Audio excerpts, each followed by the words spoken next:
네, 안녕하십니까. 방장입니다. 오늘은 8월 17일, 일요일. 주제는 어떤 민주당을, 심층, 해부, 그리고 미래의 어떤 정치, 지형 구도를 한번 공부를 해본다.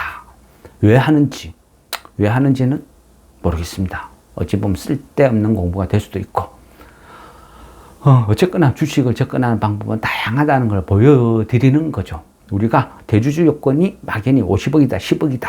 여기서 점을 치기 이전에 분석을 해보자. 적어도 이재명 정부 5년 동안은 이런 구도를 알면 도움이 될 것이다. 그런 취지죠. 이번에 민주당 대표 선거, 그죠? 총 득표율을 따지고 보면 당연히 당선된 정청래, 그죠? 이분이 훨씬 많이 나왔어요. 그러니까 한 61%, 박찬대는 한 38%. 이래 따지고 보면 정청래가 압승이다. 그죠? 여기서 그죠? 이야기할 때는 이제 호칭은 생략하고 바로바로 가겠습니다.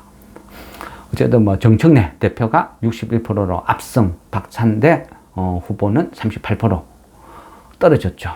근데 여기에서 이제 다시 또 내부적으로 한번 찾아보면요. 총 득표는 그런데 대의원 투표만 따로 분류해서 보면 정청래 후보가 46%였어요. 박찬대가 53%. 박찬대가 압승이죠. 그러니까 대의원 투표라는 건 뭐죠? 결국은 민주당 내부의 민심이라는 거죠. 민주당 당원들의 민심은 박찬대로 갔다. 이래 볼 수 있는 거예요. 정청래는 졌다. 그 말은 결국 뭐죠? 당대표는 됐지만 당의 구심점, 어떤 많은 세력들은 박찬대를 밀어주고 이재명의 어떤 라인이다. 이렇게 해석해 볼 수도 있죠. 그래 되면 당대표는 정청래가 됐지만 강력한 어떤 카리스마를 보이지만 결국 뭐다? 힘이 없다. 이렇게 해석할 수도 있는 거예요. 그죠? 그러면 여기에서 이제 이 과거를 알아보는 거예요. 어떤 사람의 어떤 살아온 일생을 보면 그죠? 미래가 보일 수도 있는 거거든요. 이 정청래, 이 대표, 이분은, 보면 1989년 10월 달에, 이거를 이제 왜 이야기하면 우리가 한 번씩요, 언론이란 거죠. 언론. 그러니까 우리는 막 가다 보면 뭐 태극기 부대란 것도 있고, 언론이란 것도 있고, 뭐 보수도 있고, 좌파, 우파, 별 희한한 게 다 있어요. 그러면 여기에서 우리가, 그죠? 뭔가를 휘둘릴 때는 신문이란 것도 자기, 그죠? 진영에 따라서 표현 방식이 다 틀리죠.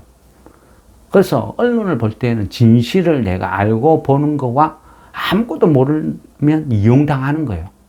우리는 그게 정말 우리나라 역사를 좀먹는 것 중에 하나가 찌라시를 뉴스라고 믿는, 유튜브를 9시 뉴스라고 믿는 잘못된, 그죠? 이런 것들이 문제다. 흔히 그런 말을 해요. 정치인들, 그러니까 특히 이제 민주당의 많은 인사들이 정가범이다. 이런 표현을 많이 해요. 법적으로 보면 정가범인데 그 사연을 뒤돌아보면 아닌 경우도 많죠. 일제시대 때 많은 분들이 죄인이었죠. 그죠? 형무소 가서 처벌을 받고 있는데 일본 관점으로 보면 죄인이고 우리로 보면 독립투사죠. 시대적인 관점이에요. 그 시대에서는, 그죠? 그럴 수밖에 없는 그런 경우도 굉장히 많다는 거예요. 그 아픈 과거의 어떤 하나하나가 역사가 되는 거예요. 우리가요, 내가 누구를 지지한다, 안 한다를 떠나서 무엇이 선인지, 무엇이 악인지, 무엇이 진실인지는 알고 가야 되는 거예요. 저도, 그죠? 어찌 보면 어떤 고리타분한 한 50대, 그죠? 뭐 꼰대 이런 소리를 듣는 나이에요. 사고방식도 그럴 수는 있어요. 그래서 요즘의 대학생들은 너무 약해, 너무 강하지가 않아. 이렇게 바라보는 사람 중에 한 사람일 수도 있어요. 그런 관점에서 과거를 좀 뭔가 영웅시하는 그런 어떤 뉘앙스로 풍길 수도 있어요. 그렇지만 제가 생각하는 것은 그래요. 정청래 이분을 제가 생각하는 것은 1980년대 학생운동이에요.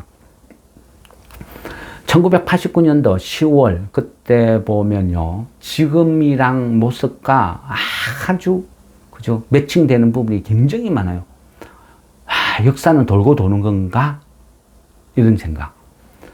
1989년도 그때는요, 온 어떤 이런 데 체류탄이 막 날리고 수업을 하다가 체류탄 연기에 그죠 입을 막고 수업을 하다가 밖으로 뛰어나가는 어떤 그런 시대를 경험했거든요.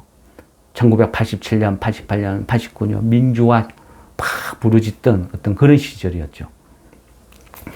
그때 한 10월 주한 미 대사관을 대학생 몇 명이서 점거를 해요.